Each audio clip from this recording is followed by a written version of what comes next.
మీ భర్త కానీ, పిల్లలు కానీ మాట వినకపోతే తినే భోజనంలో ఇది కలపండి. 100% ఫలితం ఉంటుంది. ఈ రోజుల్లో అన్నిటికంటే పెద్ద సమస్య ఏమిటంటే మీ భర్త మాట వినకపోవటం. అలానే కొంతమంది పురుషులు ఇతరులతో అక్రమ సంబంధాలు పెట్టుకోవటం. అలాగే పిల్లలు కూడా మాట వినడం లేదు. ఇంట్లో ఉన్నవాళ్ళు ఇతరులతో చెడ్డ స్నేహాలు చేస్తున్నారు. ఇంట్లో మీ మాటకు విలువ ఉండట్లేదు. దంపతుల మధ్య గొడవలు జరుగుతున్నాయి. మీ భర్తలకు చెడు అలవాట్లు ఉండటం, ఇంట్లో డబ్బు సమస్యలు, అనారోగ్య సమస్యలు, ఇలాంటి సమస్యలతో ఎవరైతే బాధపడుతున్నారో ఈ వీడియోలో చెప్పిన విధంగా చేయండి. మీరు ఏ భోజనం వండుతున్నా సరే ఆ భోజనంలో ఈ వీడియోలో చెప్పే పదార్థాన్ని కలిపి తినిపించండి. చాలు. అప్పుడు మీ ఇంట్లో ఉన్నవారు ఖచ్చితంగా మీ మాట వింటారు. ఈ వీడియోలో మొత్తం 4 పరిహారాలు, మీకున్న సమస్యలను బట్టి ఆ పరిహారాన్ని పాటించండి. మొదటి పరిహారం గురించి తెలుసుకుందాం. ఏదైనా ఒక శనివారం రోజున ఈ ఆహారాన్ని పాటించాలి. మీ ఇంట్లో పుష్కలంగా డబ్బు ఉండాలంటే ఈ పరిహారం బాగా పనిచేస్తుంది.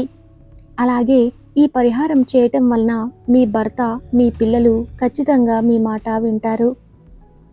శుక్రవారం రోజున స్త్రీలు తలస్నానం చేసి గడపలకు పసుపు రాసి కుంకుమ బొట్టు పెట్టి మీ ఇంటిని శుభ్రంగా తుడుచుకోవాలి.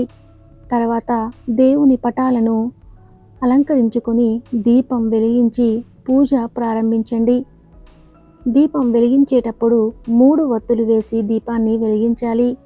ఇలా దీపం వెలిగించిన తర్వాత మీ సమస్యలను దేవునికి చెప్పుకునే నమస్కారం చేసుకోండి. తర్వాత ఒక కొబ్బరికాయను తీసుకొని ఆ కొబ్బరికాయని పగలకొట్టి దేవునికి నివేదించండి.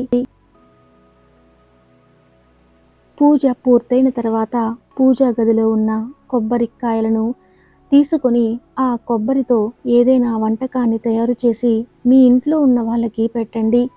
ఇలా చేస్తే ఆ దేవుని ఆశీర్వాదం వల్ల మీ ఇంట్లో వాళ్ళు మీరు చెప్పిన మాట వింటారు.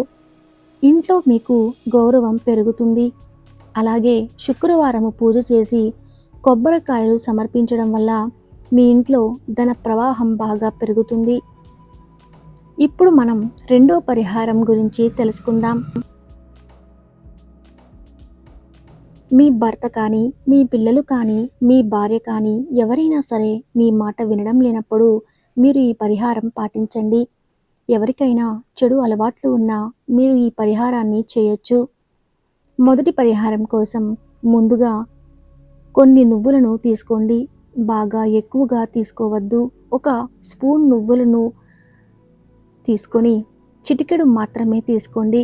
వాటిని తీసుకొని మీ దగ్గరలో ఉన్న శివాలయానికి వెళ్ళండి. శివాలయానికి వెళ్ళేటప్పుడు శుభ్రంగా తలస్నానం చేసి ఇంట్లో పూజ చేసి వెళ్ళండి. అలాగే శివాలయానికి వెళ్ళేటప్పుడు శివునికి అభిషేకం చేయడానికి ఆవు పాలు కానీ 1 చెంబు నీళ్లు కానీ తీసుకువెళ్ళండి. అంటే మీరు శివాలయానికి వెళ్ళేటప్పుడు మీ దగ్గర ఖచ్చితంగా నల్ల నువ్వులు, ఆవు పాలు లేదా గంగాజలం తప్పకుండా ఉండాలి. శివాలయానికి వెళ్ళగానే గుడిలో ఉన్న శివలింగం ఎదురుగా నిలబడి మీకున్న సమస్యలను దేవునికి చెప్పుకుంటూ నమస్కారం చేయండి. తర్వాత ఆవు పాలతో కానీ గంగాజలంతో కానీ శివలింగాన్ని అభిషేకం చేయండి. ఇలా శివునికి అభిషేకం చేసేటప్పుడు మీరు తీసుకువెళ్ళిన నువ్వులను కూడా మహాదేవుని తలుచుకుంటూ నల్ల నువ్వులను శివలింగం పైన సమర్పించండి. తర్వాత శివలింగంపై ఉన్న నువ్వుల నుండి కొన్ని నువ్వులను తీసుకొని ఇలా ప్రార్థించండి. ఓ మహాదేవా, ఈ నువ్వులను ఒక ఔషధంలాగా భావించి నేను తీసుకుని వెళ్తున్నాను. మా ఇంట్లో ఎప్పుడూ కూడా సంతోషాలే ఉండాలి. ఎవరైతే ఇంట్లో వారు నా మాట వినడం లేదు, చెడ్డ స్నేహాల వైపు వెళుతున్నారో వారిని సరైన మార్గంలో పెట్టండి. ఈ విధంగా పరమేశ్వరుని ప్రార్థించుకున్న తర్వాత శివుడిపై ఉన్న నువ్వులను తీసుకుని ఇంటికి వచ్చేయండి. ఇంటికి వచ్చిన తరువాత మీరు ఏదైతే ఇంట్లో వండుతున్నారో, మీరు టీ చేస్తున్నా, టిఫిన్ చేస్తున్నా, భోజనం వండుతున్నా, ఎందులోనైనా సరే మీరు పరమేశ్వరుని తలుచుకుంటూ ఆ నువ్వులను మీరు వండే ఆహారంలో కలిపేయండి. ఈ వంటకాన్ని ఇంట్లో వాళ్ళతో తినిపించండి. మీరు మీరు ఈ పరిహారాన్ని చేసి చూడండి. ఒక నెల రోజుల్లోనే మీకు మంచి ఫలితాలు కనిపిస్తాయి. ఈ చిన్న పరిహారం చేసినట్లయితే మీ ఇంట్లో అందరూ సుఖ సంతోషాలతో ఉంటారు. ఇంట్లో ఎలాంటి సమస్యలు ఉండవు.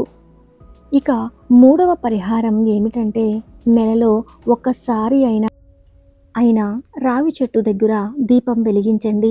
రావి చెట్టులో ముక్కోటి దేవతలు నివసిస్తారు. కాబట్టి మీ సమస్యలన్నీ తొలగిపోవాలంటే రావి చెట్టు దగ్గర దీపం పెట్టండి చాలు. మీ సమస్యలన్నీ వెంటనే గట్టెక్కుతాయి. ఈ పరిహారం చేయాలంటే మీరు ముందుగా ఇంట్లో పూజ చేసుకొని పసుపు రంగు బట్టలను ధరించి రావి చెట్టు దగ్గరకు వెళ్ళండి. తరువాత మీకున్న సమస్యలను విష్ణు స్వరూపమైన రావి చెట్టుకు చెప్పుకొని నమస్కారం చేసి రావి చెట్టుకు 5 ప్రదక్షిణలు చేయండి. ప్రదక్షిణలు చేసిన తరువాత రావి చెట్టు కింద ఒక దీపం వెలిగించాలి. దీపం వెలిగించిన తరువాత ఒక చిన్న బెల్లం ముక్కను కూడా దీపం పక్కన పెట్టి దీపానికి నమస్కారం చేయండి. ఇంటికి వచ్చేటప్పుడు దీపం దగ్గర ఉంచిన బెల్లాన్ని ఇంటికి తెచ్చుకోండి. ఈ బెల్లం ఇంట్లో అందరికీ ప్రసాదంగా పంచిపెట్టండి. ఇలా చేస్తే మీ ఇంట్లో వారందరికీ మంచి ఆరోగ్యం ప్రాప్తిస్తుంది. అలాగే మీ ఇంట్లో ఏ సమస్య ఉన్నా సరే ఆ సమస్యలన్నీ తొలగిపోతాయి. ఇక 4వ పరిహారం ఏమిటంటే, మీ ఇంట్లో ఉన్న దరిద్ర దేవత వెళ్ళిపోయి ఇంట్లోకి లక్ష్మీదేవి అడుగు పెట్టాలంటే ఈ పరిహారం బాగా సహాయపడుతుంది. లక్ష్మీదేవి ఉన్న ఇళ్లల్లో డబ్బుకు ఏమాత్రం కొరత ఉండదు. ఈ పరిహారం చేసే చాలు మీ ఇంటి నిండా ఎల్లప్పుడూ డబ్బు ఉంటుంది. ఏదైనా ఒక రోజున సాయంత్రం సమయంలో సుమారు 7 గంటలకు మీ పూజా మందిరంలో శుభ్రంగా తుడిచి అష్టదళ ముగ్గు వేసి ముగ్గు మీద పసుపు కుంకుమలు వేసి ఒక దీపాన్ని వెలిగించండి. దీపం ఉన్న చోట ముక్కోటి దేవతలు ప్రత్యక్షమవుతారు. దీపంలో నువ్వుల నూనె పోసి ఆ దీపాన్ని ముగ్గు మీద ఉంచి దీపం వెలిగించండి. తరువాత దీపానికి నమస్కారం చేయండి. ఇలా నమస్కారం చేసేటప్పుడు లక్ష్మీదేవిని తలుచుకుంటూ మా ఇంట్లో స్థిర నివాసం ఉండమ్మా అని లక్ష్మీదేవిని మీ ఇంటికి ఆహ్వానించండి. ఇలా చేస్తే లక్ష్మీదేవి సంతోషించి వెంటనే మీ ఇంట్లోకి అడుగు పెడుతుంది. చూశారు కదండి. ఈ వీడియో మీకు నచ్చినట్లయితే తప్పకుండా మీ ఫ్రెండ్స్కి షేర్ చేయండి. అలాగే లైక్ చేయడం మర్చిపోకండి. Thank you.